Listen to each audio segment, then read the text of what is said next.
Well, guys, why hasn't there been more backlash towards rock music as there was of movies, games? And one of the comics is that they just force it on you anyways. But the thing is, you don't have to stream a song, okay? I think that is fairly clear. Like, for example, with movies, you don't have to stream a movie. You don't have to watch it. You can boycott it, which I keep telling people this. And guess what? Normally still went to go see, some of these movies that they claim they're going to boycott, like Little Mermaid Remake. You don't have to watch the Little Mermaid Remake. But with 2024 and movie, okay, and music, well, I don't think a lot of the music of 2024 aids very well. Outside of like the Gen Z and Gen Alpha, which, you know, that's that 2024 music is really down music, but 2024 has been a pretty mid-year in music. You know, it's just, the newer years in music, like, they have been like pretty meh, like, and the fact that, because the greatest album of the year is like one of the worst albums of the year, that's Brat, okay? I do not like the album, and I did a poll about Brat, and most people agree that album is complete garbage, and most people don't even know what it was. But we're told that Brat was such a cultural event of 2024, yet half of people who looked at the poll didn't even know what the album was. But we're told that's the most culturally impactful and most important album of the year. Okay, and 2024 had many huge artists flop on the, charts, which is to be expected. Not every artist can have success forever. Not every artist like Taylor Swift can sell 1.28 million albums in her, very late into a music career. Okay, but I only think Taylor Swift can have albums successful forever because there's very few artists that can do that. Not even Michael Jackson, because Michael Jackson had some pretty weird albums in the 90s. Another example, I think, is Imagine Dragons this decade. 2024 has been a pretty bad year for Imagine Dragons, especially. Okay, Beyonce's album basically bombed because almost no one wants to listen to her country music. And 2024 music was pretty meh, pretty mid. Especially, like, some of the songs at the end of the year were pretty bad. Like, APT was pretty bad.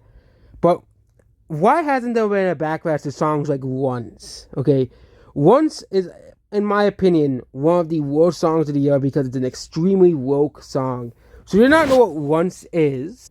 It was the lead single for, and Billie Eilish is still using Vivo. That's hilarious. Billie Eilish is still using Vivo, and everybody moved on from Vivo.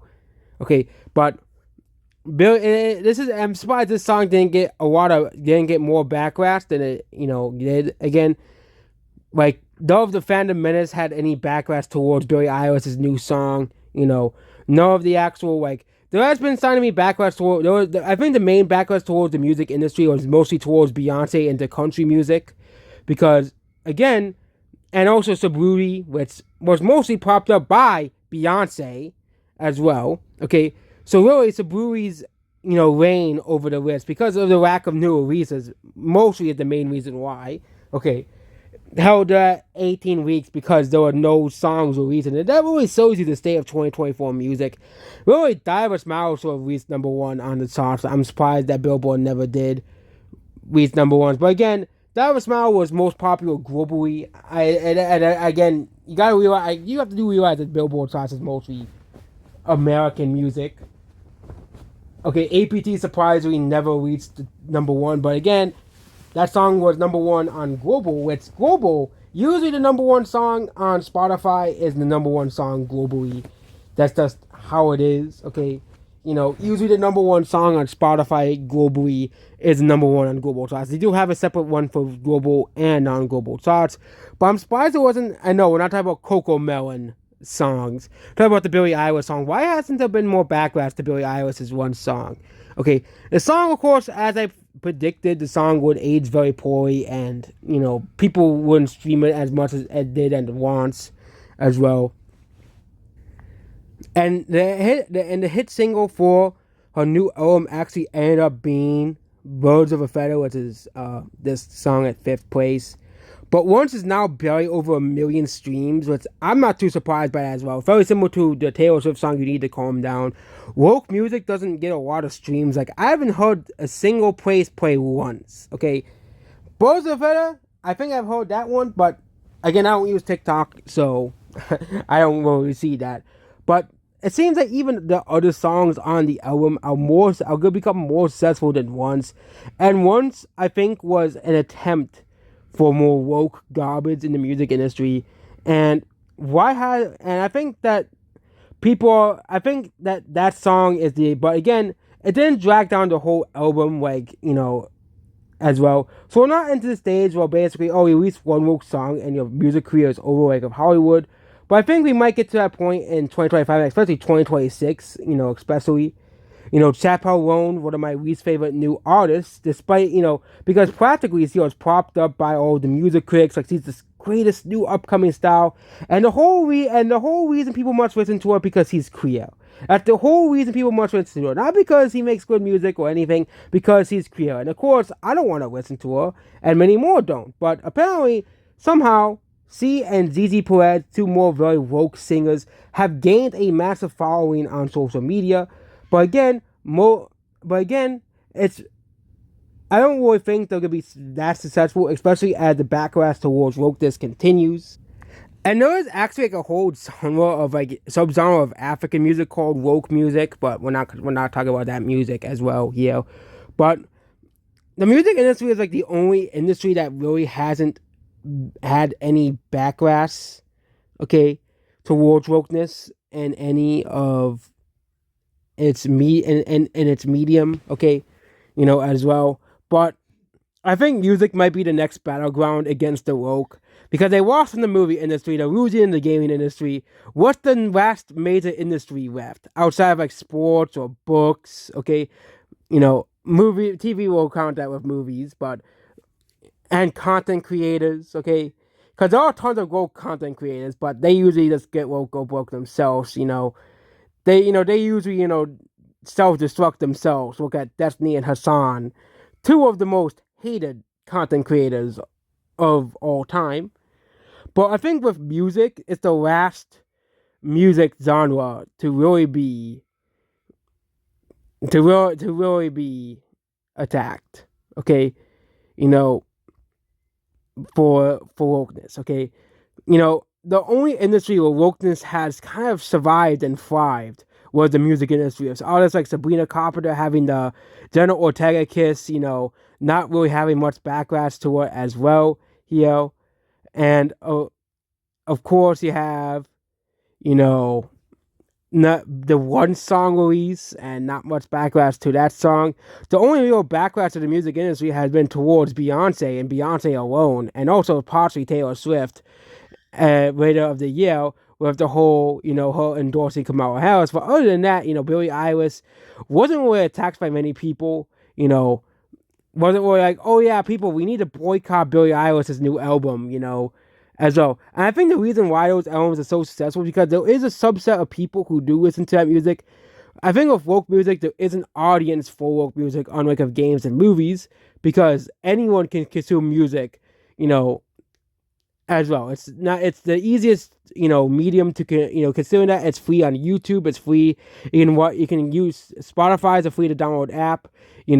Music is very easy to use. Okay, get access to. Okay, but I even think that with woke music, it's still doing worse than like non-woke music, like,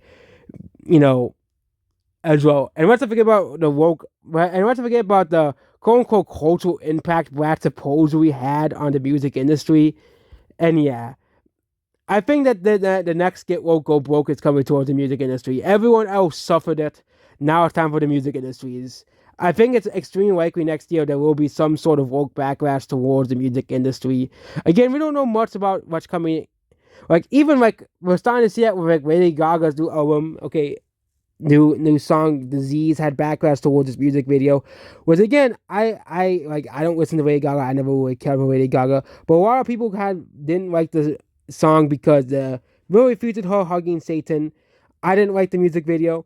Of course, there are some people who say it's just a Halloween video, get over it. Halloween's about that type of stuff. And that's why I don't like Halloween that much because it's. But yeah. And people will make the excuse it's just a Halloween song. Halloween's about, that type of horror stuff. It's meant to be a horror song. It's meant to be a song about horror, and stuff. That's why it's called Disease, okay? But I think the last major backlash towards the music artist, besides Beyonce as well, was Doja Cat in 2023 with that music video. But I think the backlash towards the music industry will unfold because of a certain figure that got exposed this year in 2024. P. Diddy or Sean Combs. I think that the whole thing with P. Diddy alone will destroy the music industry, okay? And also partially Hollywood along with it, but mostly the music industry, because almost every major music artist had some sort of ties to P. Diddy, because he's at music shows, music award shows, he's at, he's at concerts. But I think one genre that we drawn down with him is the rap genre, because I think a lot of rappers had the closest relationship with P. Diddy, okay? Which will include Beyonce, because Beyonce is married to Jay-Z, and Jay-Z is one of P. Diddy's closest friends as well. But that's gonna bring down the whole music industry as well. And also with woke artists like ZZ Perez, Billie Eilish, Chappelle Roan, yes, they may see success now, but the backlash towards their music might get bigger and bigger as well. As industry plants are not a very popular thing. And I get industry plants are as old as time as well. But with the streaming era, they'll try to, basically because there was no real huge music styles of 2024, basically, they try to force certain artists on people. Like Espresso is one of the most blatant examples of this. I know who Sabrina Carpenter is before she became this famous this year. I heard things about she had these records for music industry, but now everybody knows who she is, and now it can and now they're trying to replace Taylor Swift with Sabrina Carpenter for some strange reason. And what's the thing about Lana Del Rey and Chappelle? Of course, Lana Del Rey and Taylor Swift, they're in their 30s. Of course, they can't make music forever, so they need this newer artist to replace the older artist. And I just don't think it's gonna work the same way. It might work at the beginning, but I don't you can't really replace an artist, okay? Music industry has to evolve. It has to change. And trying to recreate the success of certain artists is like trying to capture lightning in a bottle. You can't really do it twice, okay? Well, this is why I don't think a lot of these artists' newfound fame will not last. For example, we got Charlie XCX's monthly listeners. It dropped massively after the whole Brat summer, as people started to get sick of Brat because most people didn't care about it all too much. And she faded to obscurity once again. Only brought up by the top tens and music critic circles. Those are the only people who really care about her. And really, the music critic circles is just like Redbox. You don't really go there because guess what? According to music critic circles, the best album of the year is Brat and Hit Me Hard and Soft, which is pretty funny. But yeah, I think with the music industry, get woke, go broke will definitely be coming towards them 100%.